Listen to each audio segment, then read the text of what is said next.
Hi, everybody. This is Silvio Canto in Dallas, Texas on Wednesday, September the 27th. Welcome to our video commentary.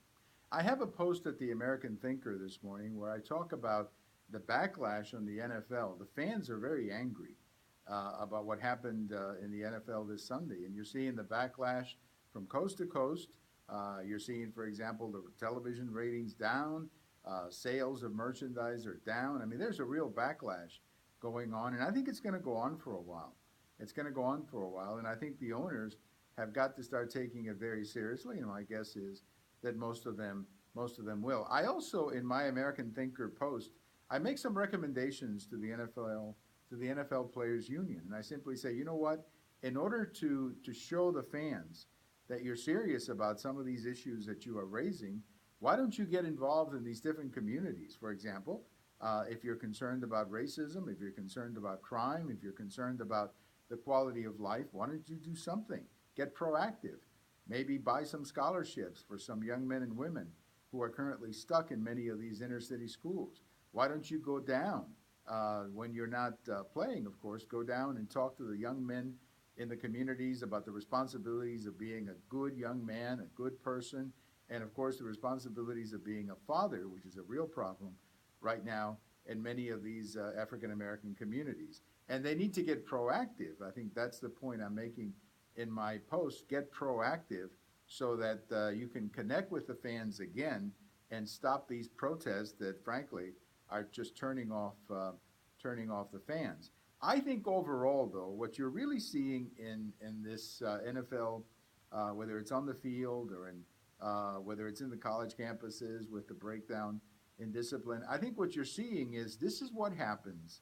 This is what happens when the authority figures do not use their authority. This is what happens when they don't force people to respect the rules that they have. Look, in the NFL right now, there's a rule that says that the teams have to line up before the game. That's not something that Donald Trump made up. That is a rule that is in the manual that these players sign on to. And that rule clearly says the players have to line up, look at the flag, and stand respectfully during the anthem and while the flag is out there. Now, most of the players have done that over the years, and this has never been an issue until this year. And I think all that the owners have to do is simply look at the players and say, look, if you don't play by the rules that you've agreed to play by, the contract that you signed, we're going to suspend you. If they had done that, by the way, with Colin Kaepernick, this problem probably would have never gotten out of hand as much as it has. But I think the NFL has a problem, and this is why people like Jerry Jones, who have a lot of money invested in this league, I mean, Jerry Jones, as the owner of the Dallas Cowboys, has a franchise that is worth about $4.8 billion.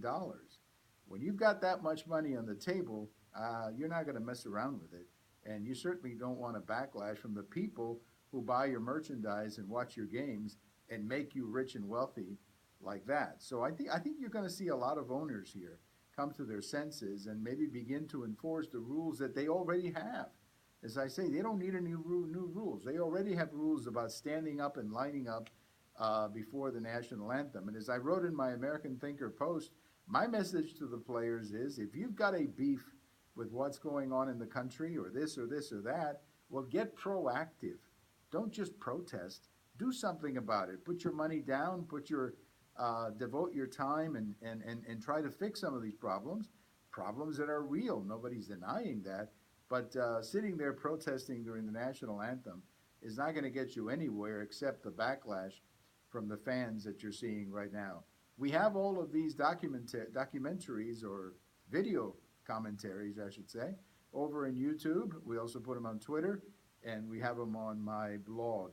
Thank you for watching. Have a wonderful day, everybody, and we'll talk to you later.